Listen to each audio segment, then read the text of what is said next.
नमस्कार. श्री स्वामी समर्थ सर्वांना. आज आपण शनी दोषावर पारंपरिक उपाय बघणार आहोत.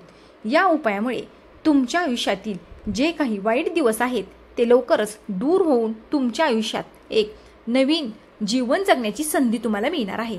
हे उपाय जे आहेत हे पारंपरिक आहेत आणि करायला सुद्धा खूप साधे आणि सोपे आहेत. ज्या लोकांना शनी दोष आहे त्या लोकांची तुम्ही जर आत्ताची स्थिती बघितली तर खूप हलाखीची आहे. म्हणजे त्यांना प्रत्येक कामात अपयश मिळत जातं. वैवाहिक दृष्ट्या सुद्धा खूप अडचणी येत राहतात. संतान प्राप्तीत सुद्धा अडचणी येत राहतात. म्हणजे कोणत्याच कामात त्यांना यश मिळत नाही. तर प्रत्येक वेळी छोट्या छोट्या गोष्टींसाठी कर्ज घ्यावं लागत असतं आणि तुम्ही पूर्ण खचून जाता आणि खचून गेलेला माणूस एकदा खचला की तो लवकर त्यातून बाहेर पडत नाही. त्यासाठी आपण आज पारंपरिक पद्धतीने शनी दोषावर उपाय बघणार आहोत. चला तर मग आजच्या व्हिडिओमध्ये थोडक्यातच जाणून घेऊया. बघा, ज्या लोकांना शनी दोष आहे त्या लोकांनी काय करायचं आहे, रोज जेवण करण्यापूर्वी वाढलेल्या ताटातून सर्व पदार्थ तुम्हाला थोडे थोडे बाजूला काढून घ्यायचे आहेत आणि ते कावळ्याला खाऊ घालायचे आहेत.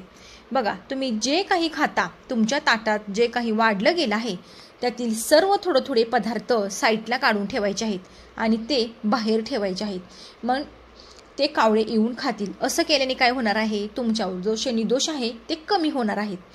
त्यानंतर दर शनिवारी तुम्हाला उपवास करायचा आहे आणि शनी प्रदोष तुम्हाला व्रत करायचा आहे. हा सुद्धा उपाय खूप प्रभावी आहे. नंबर 3, शनिवारी मारुतीला उडीद भावेत आणि रुईच्या पानांची माळ अर्पण करायची आहे. बघा, तुमच्या गावात जर एखादं मंदिर असेल तर त्या मंदिरात तुम्हाला रुईच्या पानांची माळ करून घ्यायची आहे. पाने आणायची आहेत, ती स्वच्छ धुवून घ्यायची आहेत. बघा, त्याला पांढरा चिक निघतो. पाने स्वच्छ धुतल्यानंतर त्याची माळ करायची आहे आणि ती माळ मारुतीला अर्पण करायची आहे. त्याचबरोबर तुम्हाला उडीद व्हायचे आहेत. हा सुद्धा उपाय खूप खूप प्रभावी आहे. तुम्ही करून बघा. बघा, तुम्ही सलग महिन्यातून 4 शनिवार येतात. त्या शनिवारी जर तुम्ही केलं तर पुढच्या महिन्यात तुम्हाला ह्याचा रिझल्ट नक्कीच जाणवणार आहे. उपाय 4, शनिवारी तुम्हाला पाण्यात हळद घालून अंघोळ करायची आहे. ज्यावेळेस तुम्ही अंघोळ करता सकाळची त्यावेळी तुम्हाला चिमूटभर हळद त्या पाण्यात घालायची आहे आणि त्या पाण्याने तुम्हाला अंघोळ करायची आहे.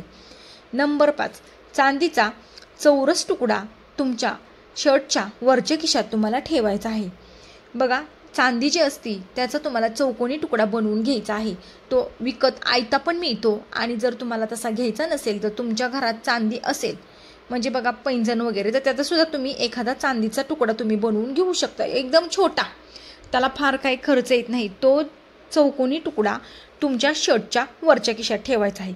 हा सुद्धा उपाय खूप प्रभावी आहे. उपाय 6, आपल्या घराच्या छतावर जळाऊ लाकडे ठेवू नयेत. काही लोकांना सवय असते बघा, जळलेली लाकडे रानातून आणलेली असतात किंवा चुलीतील असतात ती छतावर ठेवतात. तर तसं करू नका. ती जळाऊ लाकडं तुमच्या छतावर ठेवू नका. उपाय 7, आपल्या घरात शुभ कार्य करण्यापूर्वी पाण्याने भरलेला एक कुंड नक्की ठेवावा.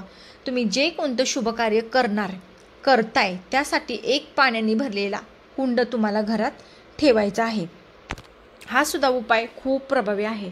त्याचबरोबर एखाद्या गरीब व्यक्ती अंध असेल किंवा पायात अपंग असेल त्याला तुमच्या ऐपतीनुसार तुम्ही मदत करा.